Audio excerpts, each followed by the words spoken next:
Good morning, everyone. Welcome to our English Maritime course. We are now on our week 62, day 1.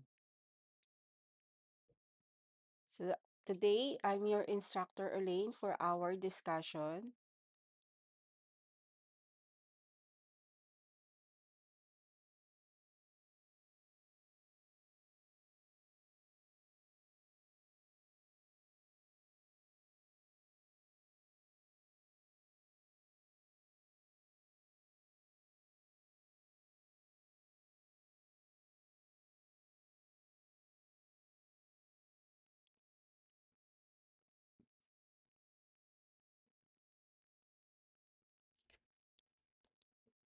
Today we will discuss about the advanced reading skills regarding the technical manuals and safety procedures in maritime industry.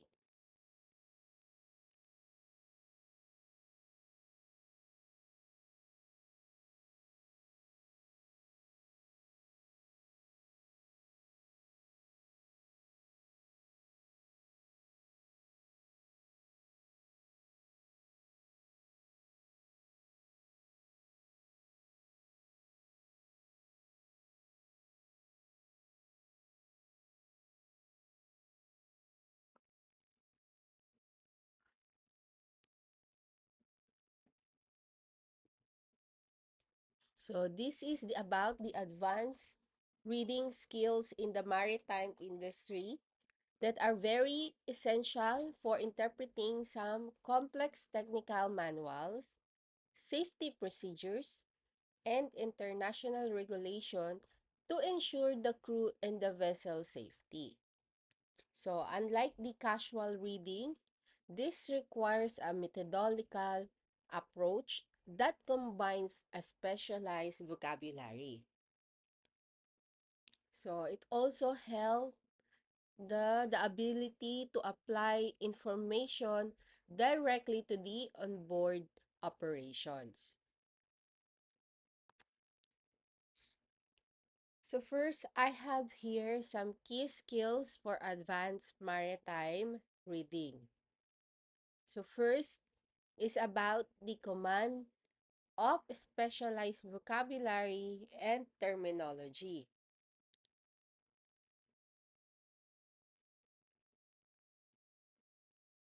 The maritime industry, they uses a highly specific lexicon. This is a developing your vocabulary is a fundamental step towards the advanced reading. First I have here regarding the technical vocabularies. These are the words related to the vessel system, equipment, and constructions. For example, like the ballast, bilge, the ECDIS, and the word propulsion.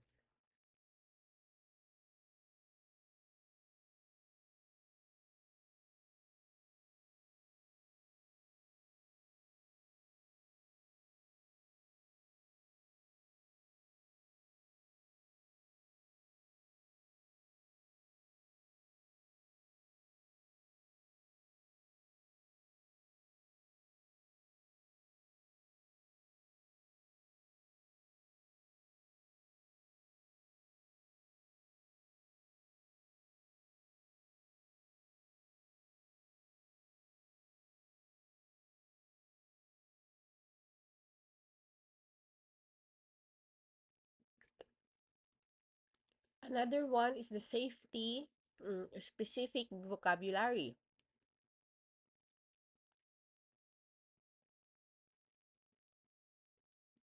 These are the terms from the international conventions and manuals. Including the SOLAS, the ISM, the LSA code, and phrases from the Standard Marine Communication Phrases, or the SMCP.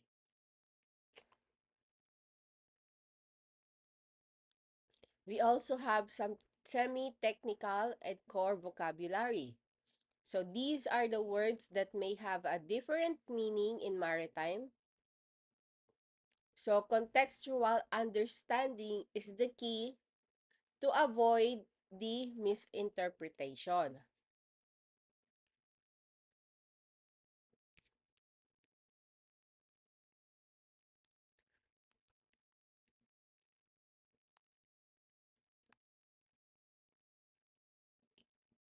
Second that we have is about the critical comprehensions and analysis. So this is uses to identify why the manual or procedures was written. So is it to form a instruct or a warning? So we need to understand the guides for your own focus.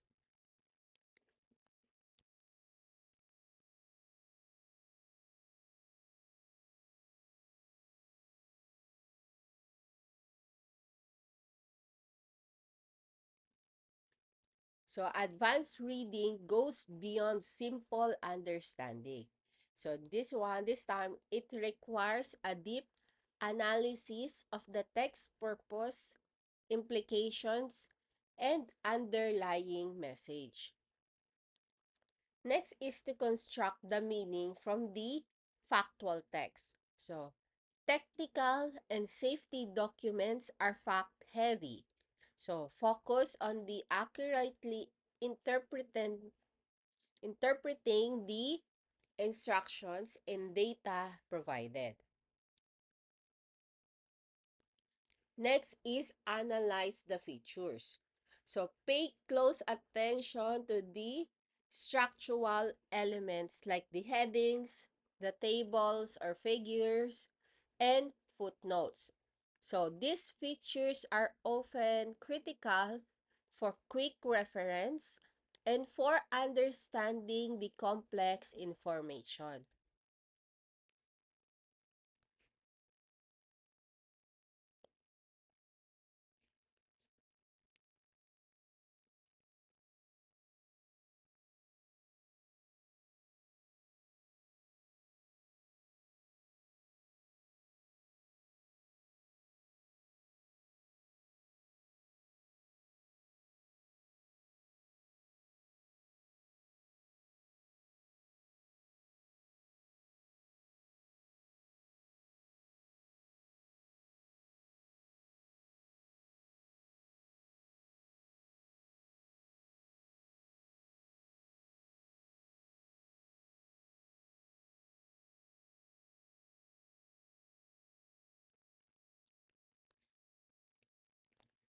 Next is about the strategic reading for efficiency.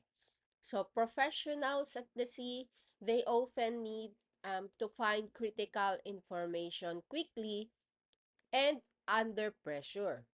So they need a strategic reading involves using some techniques to increase the both speed and accuracy. So under that is about the skimming and scanning.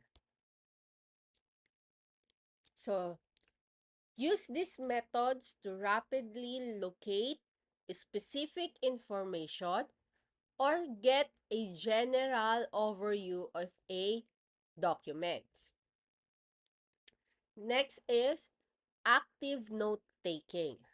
So, for longer manuals or reports, take notes on the key procedures, precautions, and equipment locations. So this helps with information retentions and create a quick reference guide. Lastly is the summarizing. So after reading, summarize the main points in your own words. So this reinforces a comprehension and aids memory. So it will help you to have more efficiency in reading.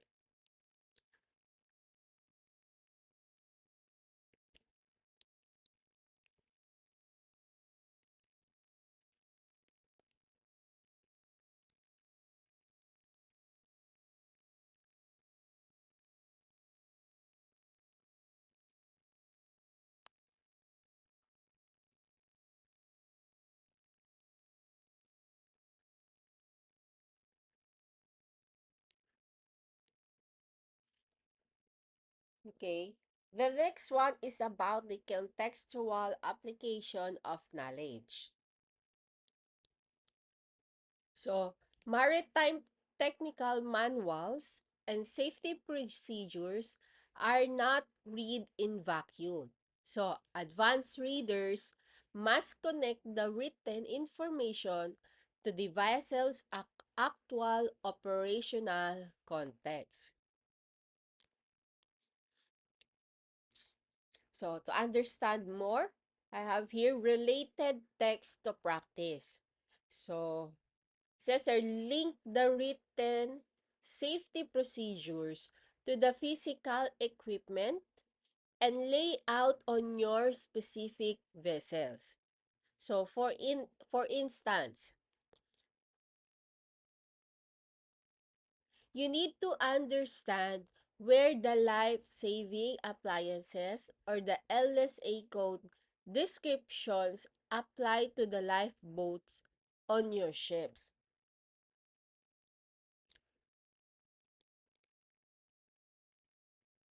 Another one is connect the concepts. So the single procedure may reference a multiple and other regulations or codes. For example, the SOLAS and the ISM. So advanced readers understand how these interlocking pieces of information related to each other to form a complete safety plan.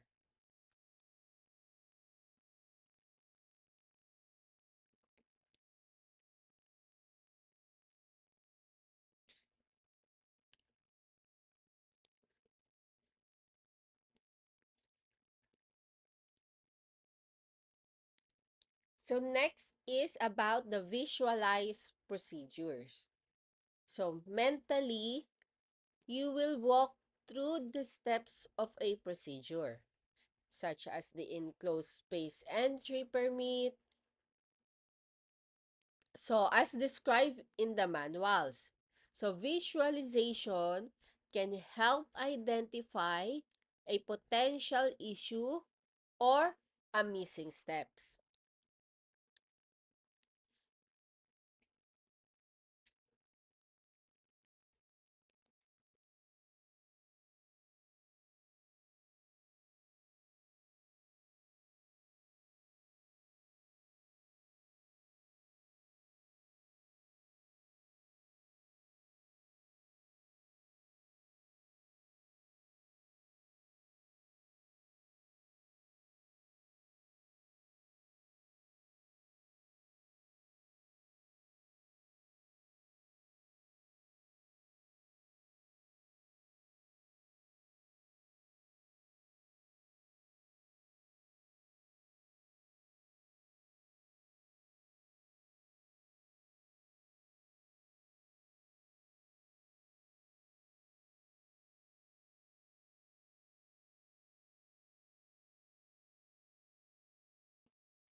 So this time, we have some documents requiring an advanced reading skills. So the mariners or the seafarers, they must be able to expertly navigate a wide range of documents. So for example, the technical manuals. So this include the engine operating manuals, the ECDIS or the electronic chart display and information system. So, and also it includes the cargo handling system specifications.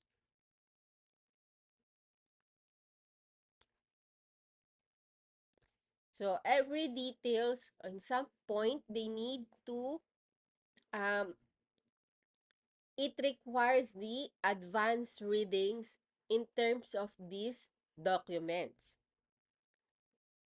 Another one is about the safety procedures. So the shipboard safety training manuals, it contains the policies and procedures for handling emergencies like fires, man overboard, and evacuations. So this one, it also required some documents, right? So in this regard, they need to have a advanced reading skills.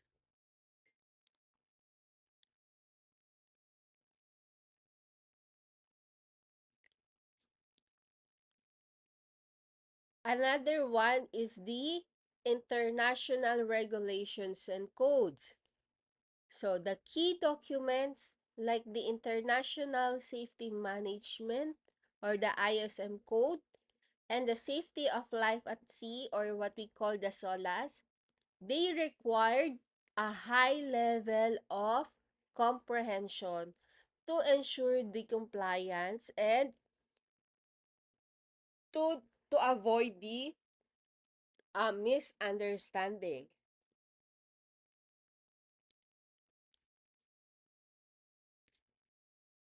Another one is about the nautical charts, logs, and reports. So this one, it interpreting these documents accurately is critical for navigation, record keeping, and as well in the communications.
So this time, it's about the training and the development.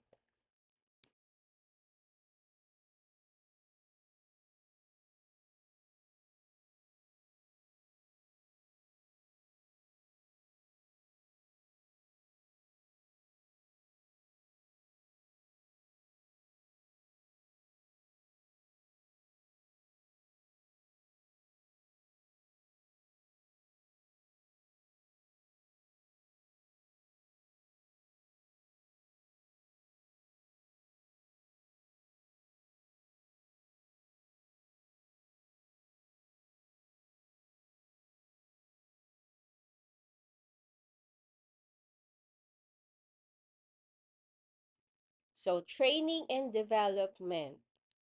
So continuous training is the key to maintaining the skills. So we have here what we call the interactive learning or the interactive learning.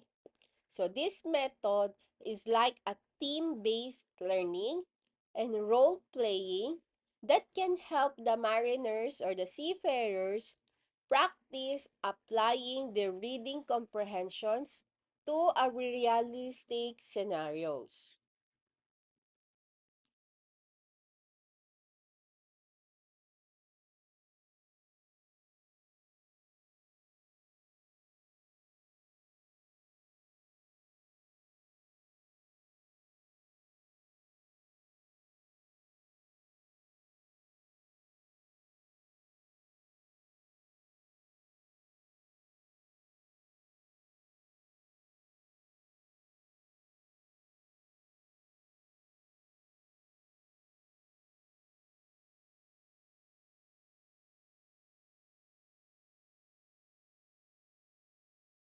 Another one is the authentic materials. So using the real world documents such as the incident reports and equipment manuals to provide a practical and relevant training.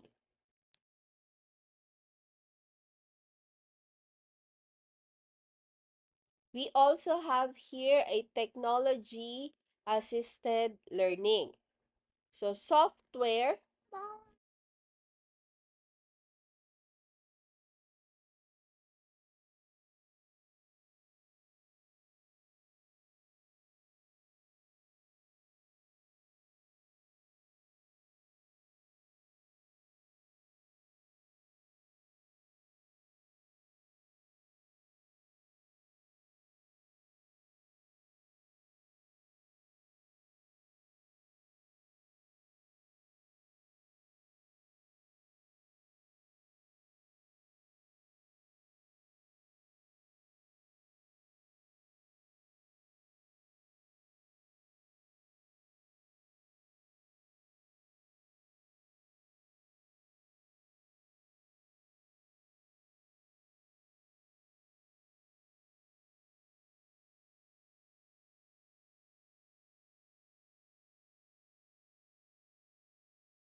So technology assisted learning. So this time it's about the software and online resources that can be used to improve the vocabulary and the comprehensive skills.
So this time it's about um, Why an effective reading is very important or critical. So it says here that effective reading is critical in maritime safety and operations because it enables the seafarers to understand some vital informations leading to a safer navigations, compliance with regulations, and efficient emergency responses.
So number one is of course is about the safety and accident preventions.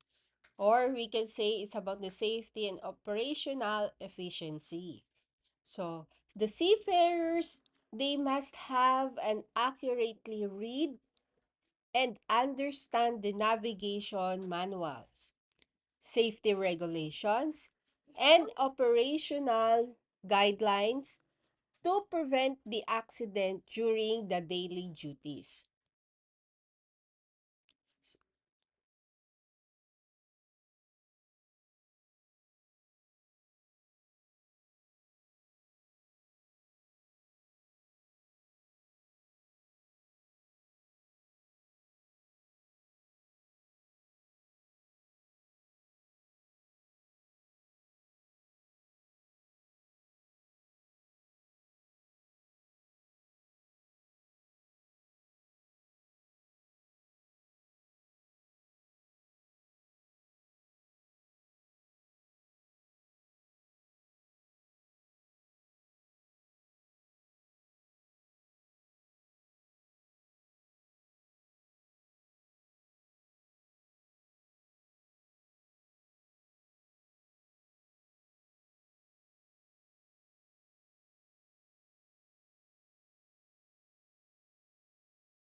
The next one is about the regulatory compliance.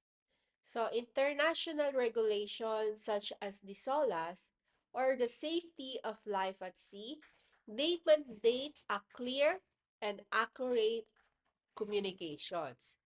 So by this, they making an effective reading essentials for compliance and avoiding some legal issues.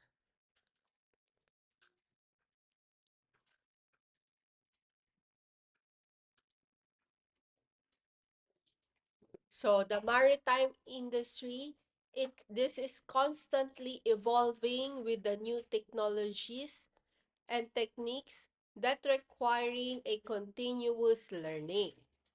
So for a seafarer or for someone to have an effective reading, this is very important that they need to stay updated with this advancement and master the new equipments.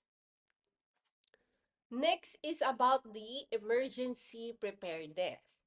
So reading an emergency alerts and weather forecast, this is vital for the seafarers to make a quick and informed decision during the unforeseen events and ensuring the safety of the crew and the guests.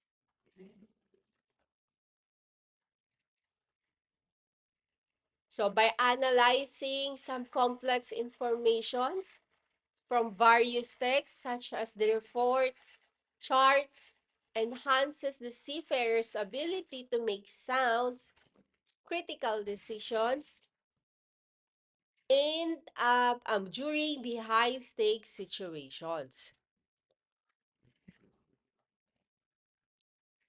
So effective reading is very important in the maritime industry in terms of their safety.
The next one is about the operational efficiency.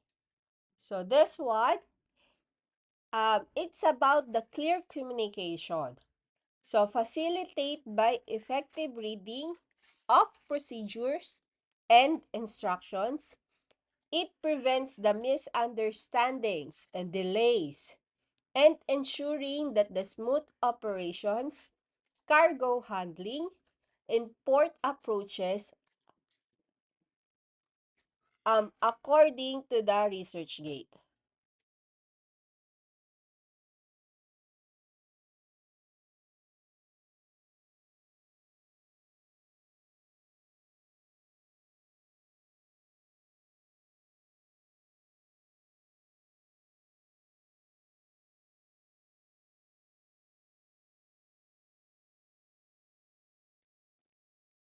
Next is about the international collaborations.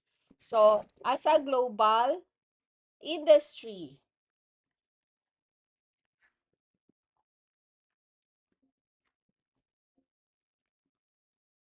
shipping requires a standardized language and communication protocol.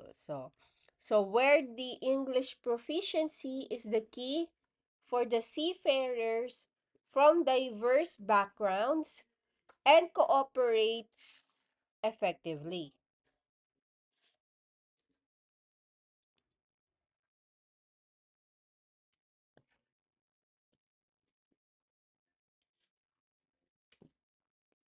So it's about the crew are often diverse.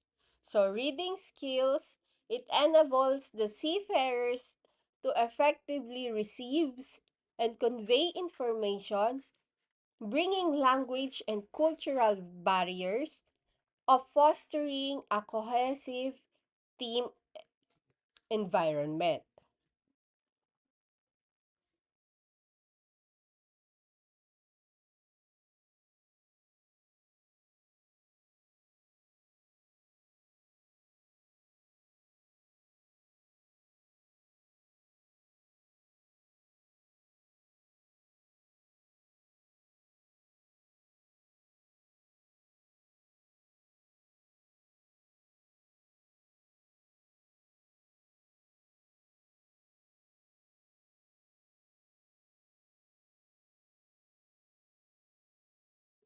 Another one is about the situational awareness. So, in dynamic and high-stakes environment, the seafarers, they must process informations quickly and maintain situational awareness. So, effective readings, it allows them to quickly grasp the core meaning of a complex textual information and improving their ability to react appropriately to changing conditions.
Next is about the understanding the documents. So, in maritime documents are very essential for the movement and exchange of goods and vessels, serving as a legal contract, proof of ownerships, and regulatory compliance records. So the key commercial documents, it includes the bill of lading, which details the shipments and act as a title, the commercial invoice from the sellers to the buyers, the packing list with the shipment's contents, and the certificate of origin for customs.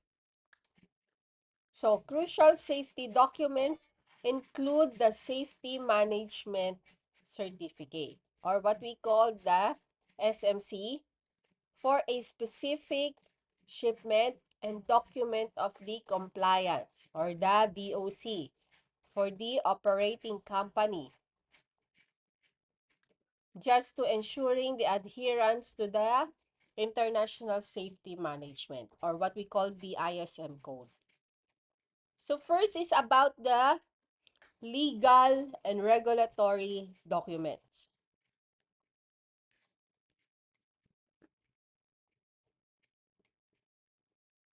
So why are these documents are important? So certificate and endorsement. So every ship must carry a host documents to prove a compliance with the international and national laws. So for example, certificate of competency, or the COC. So this is for the officers and the crew as required by the STWC convention. We also have the cargo ship safety certificate, which is about the bundle of certificate including the constructions, equipments, and radio safety that requires under the SOLAS convention. Another one is about the international load line. So this is to pertains to a ship maximum safe load. So why are these important? So these documents, or these contracts or documents that define the responsibilities and terms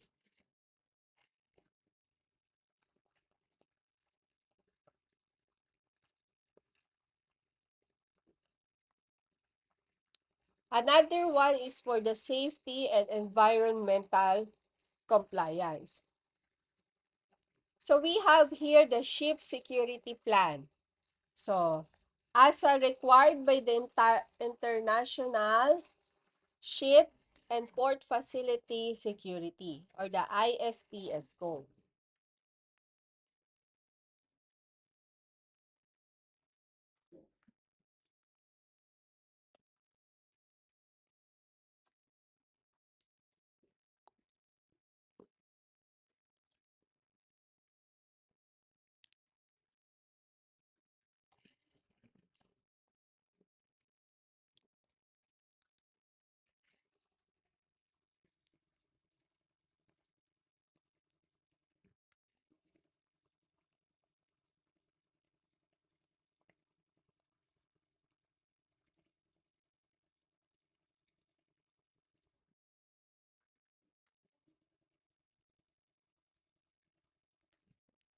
Another is about the Shipboard Oil Pollution Emergency Plan or what we call the SOPEP or the SOPEP. So these are the details procedures for handling oil spills required by the MARPOL. Another one is the garbage management plan. So this is the mandatory document outlining the waste disposal procedures. Under the safety is this seafarers document. So, individual seafarers, they carry an official paperwork such as the seafarer's identity and the record book or what we call the CERB, which act as both an ID and a logbook. Another is the ship's articles. So these are the formal contract between the ship's master and the crew. So this one, it outlining the conditions of the employment for a specific voyage.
Another one is about the navigational and operational text.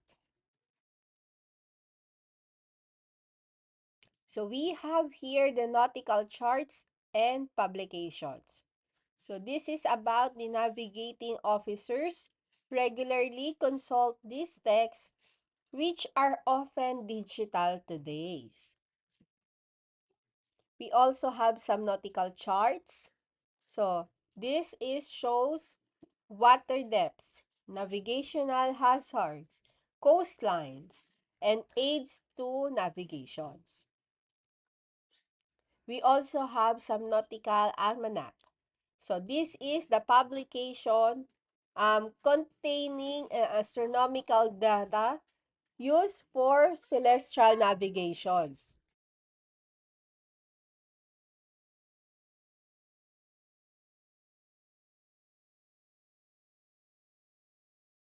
We also have the sailing directions. So this provides some details about the coastal information and port guides.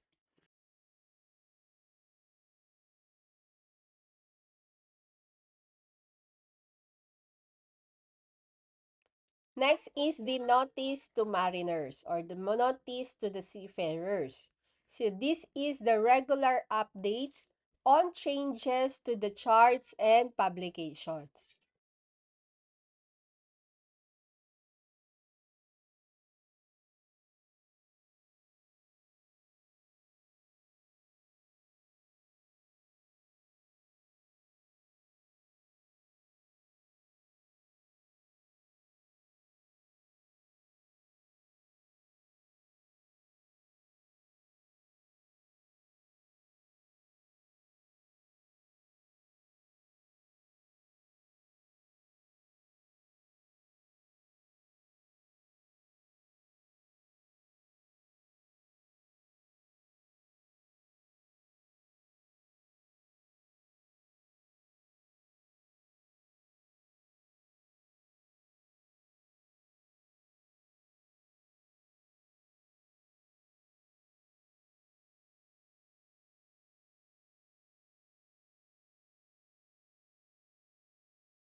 Another one is about the navigational and operational text. So this time, it's about the voyage and deck logs. So we have here some official logbook. So the record of all the significant events during the voyage, including the birth, deaths, and incidents.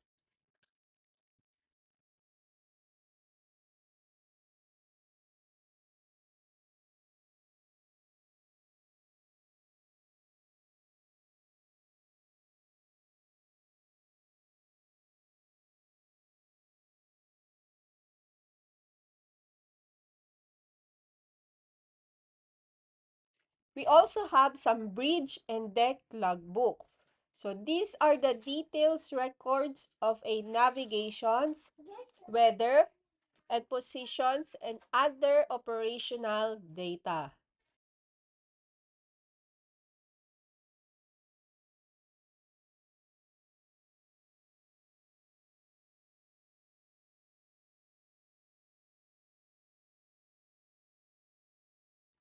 Next is about the maneuvering manuals. So these are the ship-specific manuals detailing the vessel's handling characteristics and the emergency procedures. And lastly is the company instructions. So these are the internal memos, bulletins, and instructions from the shipping company that supplement our regulatory requirements.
So we also have what we call the cargo port documents.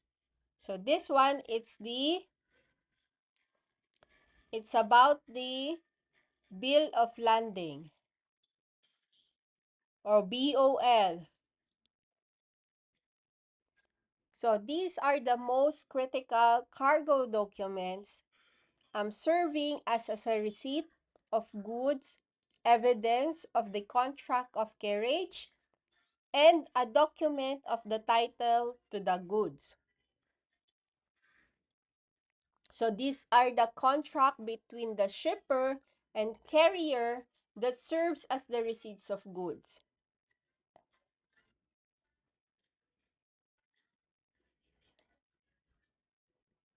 And the main documents for the consignee to claim the cargo at the destinations. We also have some manifest.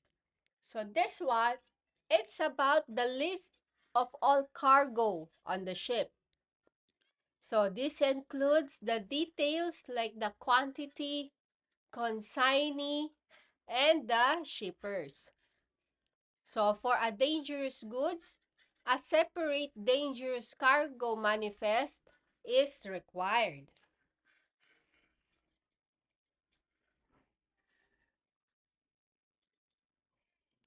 We also have the mate's receipt, or what we call the mate's receipt.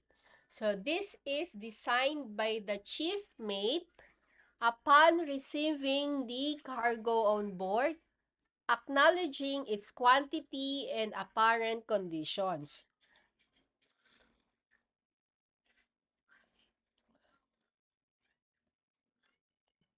We also have the stowage plan. So this is the schematic showing of a location of all cargo on the ship.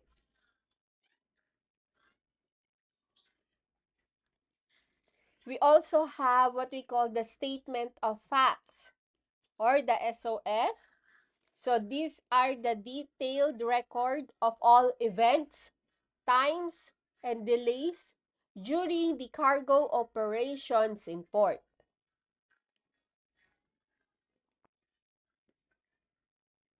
We also have what we call the letters of indemnity or the protest. So these are the legal documents used to address the discrepancies, damages, or issues with cargo loading and discharge.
We also have here what we call the technical and maintenance text.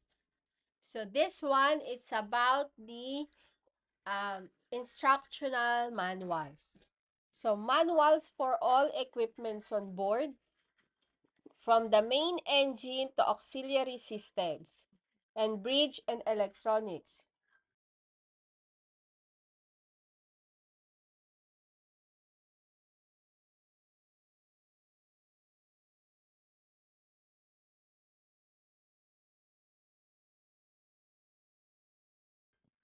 Drawing and specification. So these are the engineering plans, diagrams, and technical specification of the ship's constructions and machinery. Another one is the maintenance report. So these are the detailed reports of equipment maintenance, repairs, and inspections conducted by the engine room crew.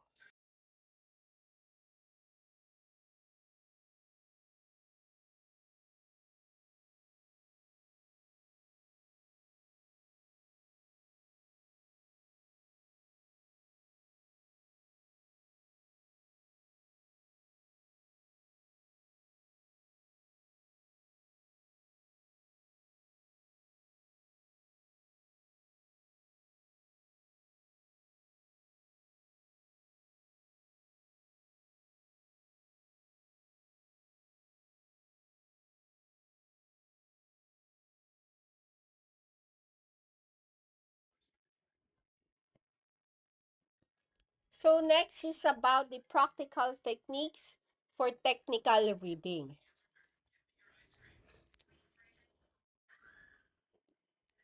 So to improve the technical reading, use the what we call the SQ3R method.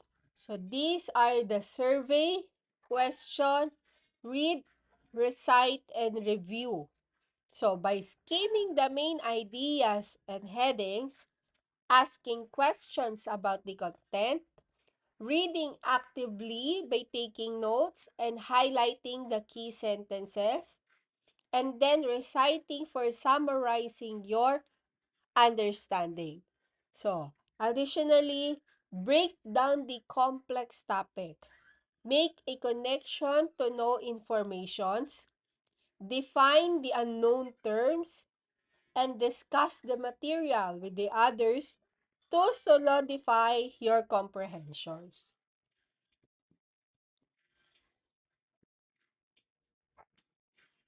So first, we have here what we call the pre-reading and skimming. So we have here four. So first is the survey. So before diving deep, quickly scan the documents by reading the headings, subheadings, and the introductions, and the conclusion to get a general overview of the content and the structure. Next is the question. So, you need to formulate a question about the material you want to understand or find the answers to.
We also have skim. So this one is the quickly read through the documents. So focusing on the first and last sentence of each paragraph to identify the key sentence and the main ideas. Next is the mind map. So this one is to create a mind map with the main heading and add the key ideas you find during the skimming phase.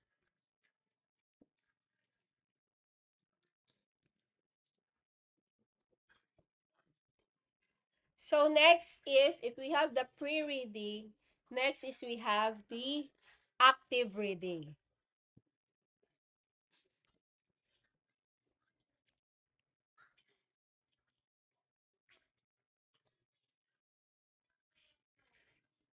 So active reading, we have now to read. So now, read the material more closely to understand the details and fill in the gaps in your own knowledge. Next is to highlight and take note.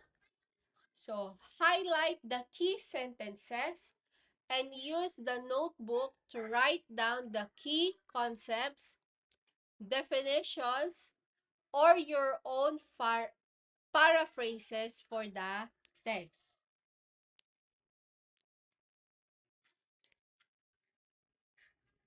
Next is visualize. So try to visualize the concepts or draw a diagram to help you understand the abstract ideas. And then next is the post-reading and consolidation.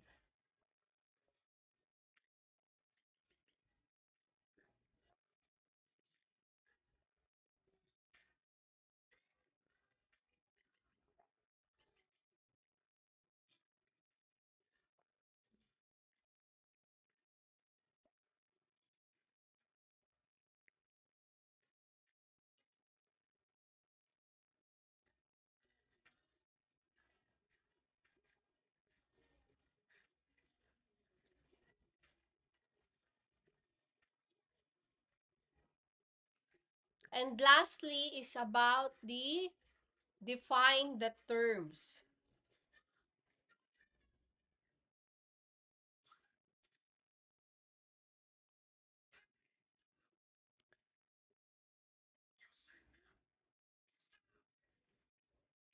So this time, it's about underline and define the any technical terms you don't understand.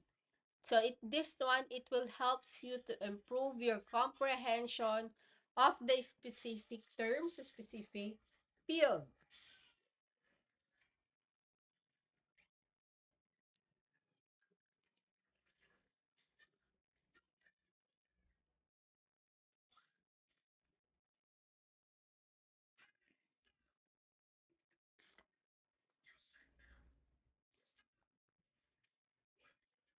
So now is it's about the post reading, and consolidation.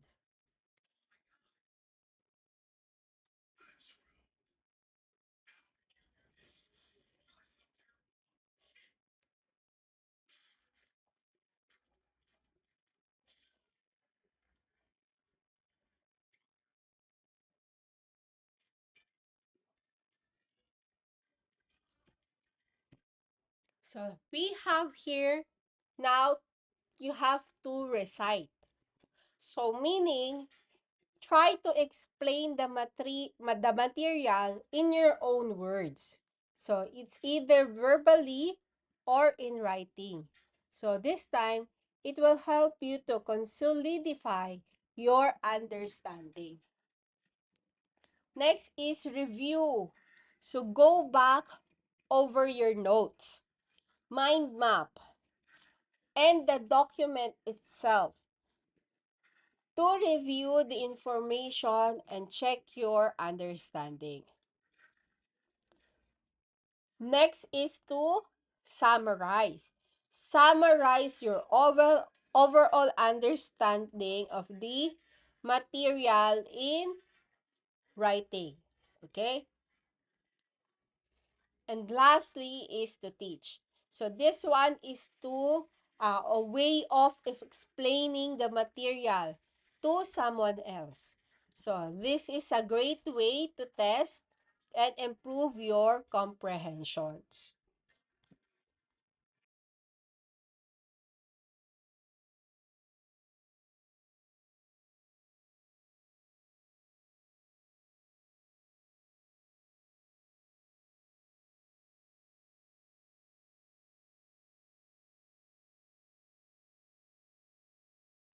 So this time we have here what we call the decoding technical language. So these are the jargon, symbols, and the abbreviations.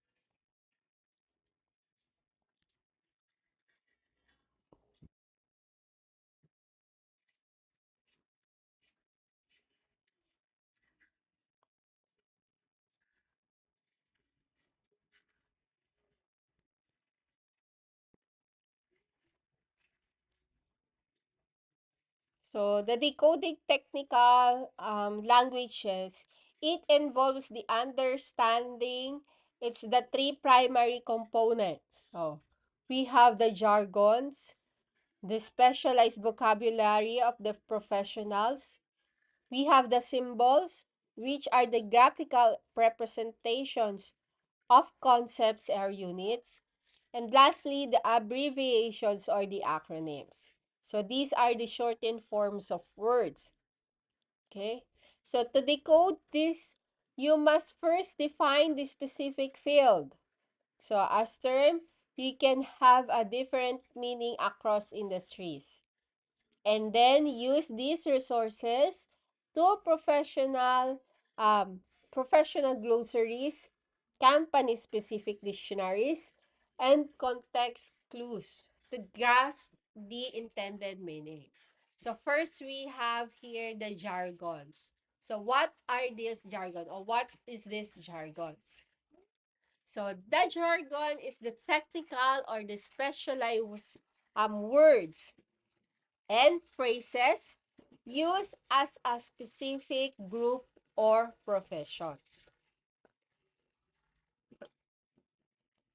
So, the purpose is this is to communicate effectively and accurately within the group. It also serves as a form of professional, or what we call the shorthand. Like for example, we have here the rough in. The word rough in plumbing. We have the selector in the web development, or the workflow, the word workflow in the project management.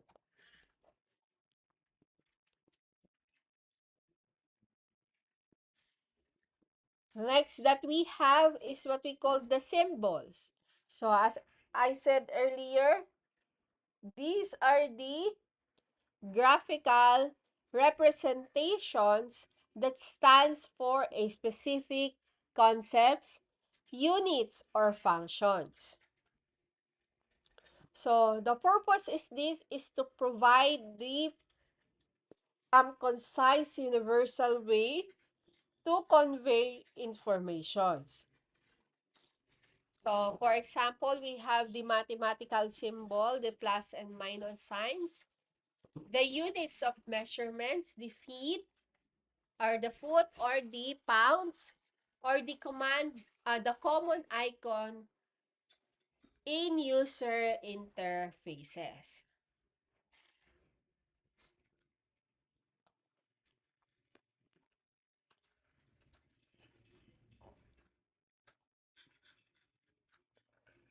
Next that we have is the last part of the decoding is what we call the abbreviations or the acronyms. So these are the shortened forms of words or phrases where acronyms are the type of abbreviation form from a initial letters of the other words.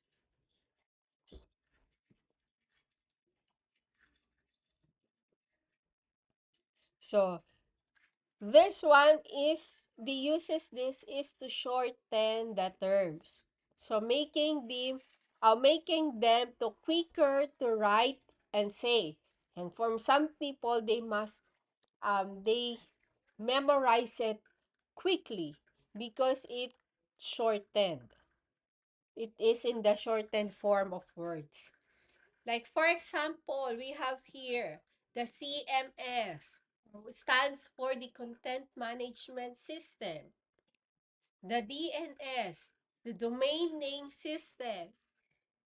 FAQ, it stands for the Frequently Asked Question. The ETA, Estimated Time of Arrival. So for times, we also have the SOLAS, the ISM, right? As you remember. So those are the abbreviation or the shortened form of words or phrases.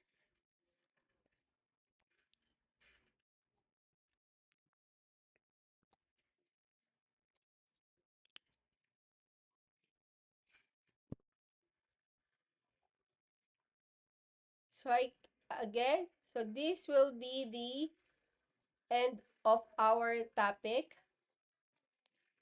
So for today,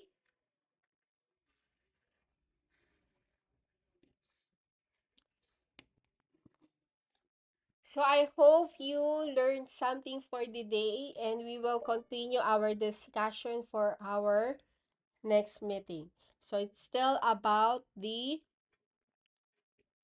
reading, about the advanced reading skills in the technical manuals and the safety procedures in the maritime industry. So again, this is your instructor Elaine, and I'll see you all in our next meeting.